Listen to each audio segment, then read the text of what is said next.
সামনেই ছিল গৃহপ্রবেশ, সেজন্য বোনের সঙ্গে বাজার করতে এসেছিলেন মহিলা। কিন্তু একটা দুর্ঘটনা আনন্দের পরিবেশকে মুহূর্তেই শোকে বদলে দিল।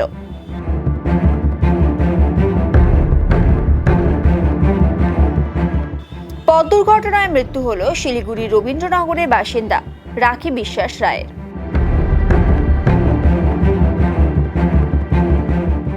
প্রসঙ্গত, বুধবার শিলিগুড়ির হাসপাতাল মোড়ের কাছে একটি সিটি অটোকে পেছন থেকে ধাক্কা মারে একটি স্কুল বাস। তাতে সিটি অটো ফুটপাতে উঠে যায়। সেই সিটি অটোর ধাক্কাতেই ওই মহিলার মর্মান্তিক মৃত্যু হয়।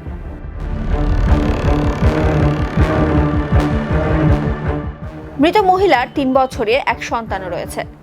মা যে আর কোনোদিনও ফিরে আসবে না তা বুঝতেও পারল না সে।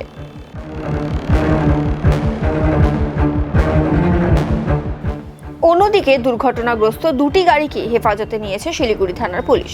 বুধবার রাতে ঘাতক স্কুল বাস চালক বাবলু চন্দ্র দাসকে গ্রেফতার করেছে পুলিশ। আজ ধৃতকে শিলিগুড়ি আদালতে তোলা হয়।